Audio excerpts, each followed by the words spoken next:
Yeah. Ugh. Oh. She got small in here.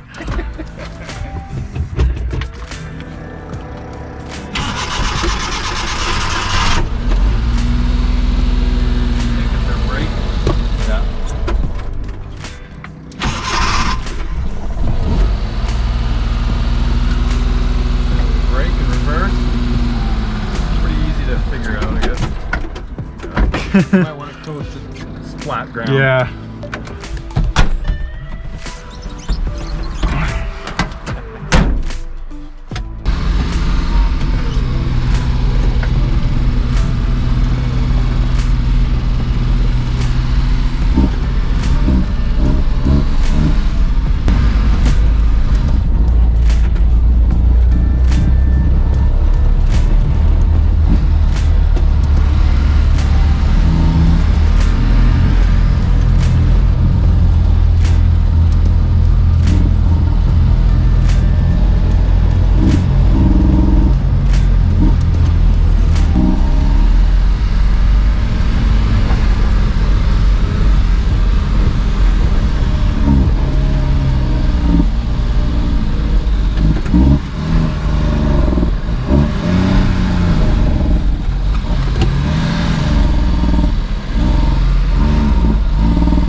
Smoky.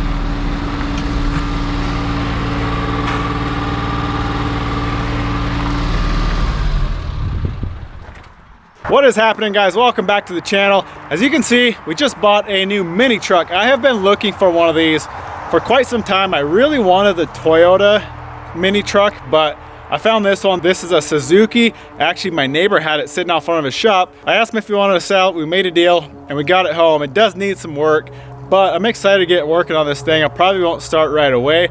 Parts for these are actually hard to find, and I got some stuff on the way for it to hopefully get it running better. As you saw, it barely made it home. It was smoking a bunch. It has got some issues. So I've always wanted one of these trucks. This is actually a right-hand drive. It is four-wheel drive, and it is street legal, and it's already plated. So I guess a lot of these that were imported to the US didn't go through all the steps in order to make it actually street legal and with a title. But luckily, this one has a title, and it is registered and titled actually in my name now. I already transferred it, so it is street legal. I am super excited to get working on this thing. So this is an 87 Suzuki, I think it's called a Carry KC, see right there on the front. So these things are pretty sweet little trucks, and it does already have a bit of a lift on it with some four-wheeler wheels and tires. But let's check it out, this thing. So it is a right-hand drive, like I said, and the issues with it that I'm so far anyway, I'm pretty sure they put an aftermarket fuel pump in right there, and I haven't tested the pressure, but I am sure that is putting out way too much pressure for the carburetor, and it's probably just blowing fuel right past the needle and seat. So I bought a pressure regulator. I'm going to regulate that pressure down to like 3 or 4 psi, and I bought a whole rebuild kit for the carb. This thing's got some super old fuel in it, so we need to take care of that, get some fresh fuel in it. But I am so excited about this thing. I don't know why. It's kind of a, some of you guys might think it's just a dumb little truck, but these things are so cool. I've always wanted one, and I've never, actually, they're hard to find. I've never actually seen one for sale around me, so super stoked about it. Come on this side, you can see it is a actual Suzuki engine. It's a straight 3, it's a 3-cylinder, so should do pretty good. It's kind of funky how these things are set up. You're like sitting over, it's kind of like a cab over truck kind of deal. You're sitting over the front of the wheel. Kind of weird to drive, but it is a 5-speed with, I think, EL, which is like extra low, must be. And then 2 4-wheel drive. I don't think it has diff locks. I haven't seen them anywhere, at least. But it's got, you know, it's got a full radio, heater. Some of these even have AC. This one doesn't, but some of them actually do have AC, which is crazy. So like I said, I did buy a bunch of parts. Once those parts come in, I want to get working on this thing. The main reason I want to fix it right now and kind of put that Tacoma to the side for just a little bit is I want to put a plow on this thing and plow snow this winter with it on my own property, obviously just my own driveway, but I have a tractor, a little tractor. It is so slow to plow with. And the nice thing about this is it's a full cab with a heater. If I throw a little razor plow on it or something, I think it would do actually really good. Maybe some chains. I think it would do pretty sweet. So that's why I want to get it fixed up and running better, get a plow mounted on it, and we'll see what we do. So I will get back at you guys once we get these parts in. We'll pull this thing in the shop and start tinkering on it.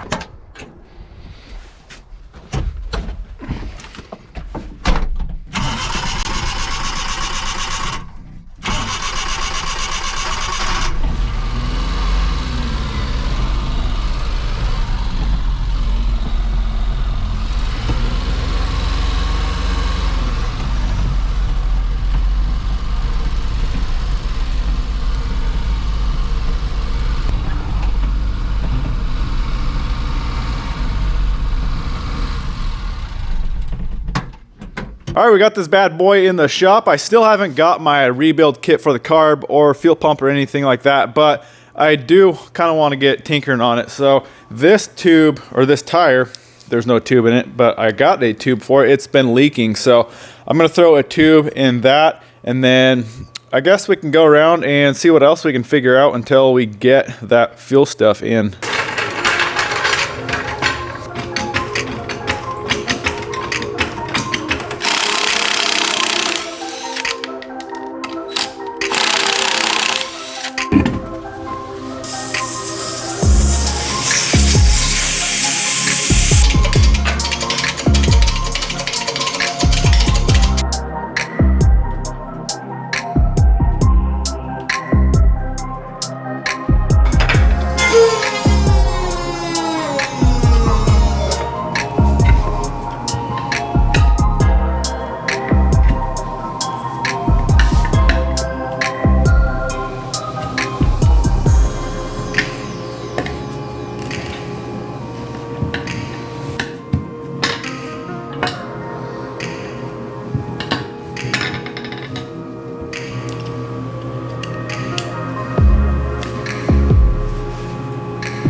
All right, we got the tube in. Should be good to go now. One thing I realized when I was pulling it apart is, look at these sweet wheel spacers. Someone put some washers in there. It was probably rubbing. It was actually really close. you can see he was rubbing on the spring. So what I think I might do is run online, figure out this bolt pattern, run online and just buy some real spacers. That way we don't have to worry about rubbing again here. And obviously with these washers and these lug nuts, there wasn't much engagement in the threads. So I'm just gonna go buy some real wheel spacers and we'll throw those on when we get them. But for now, these washers are gonna have to do the trick.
There we go, guys. Got her cleaned up, pressure washed the outside, cleaned everything out in the bed.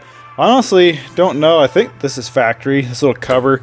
It is a little rusty, but you can take that cover off and get underneath to, I guess, the transmission. And then I guess I had to show you guys under here.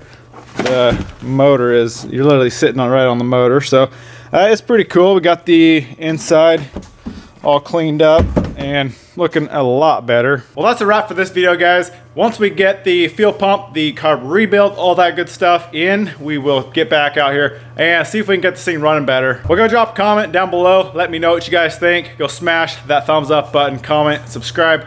We'll see you in the next video.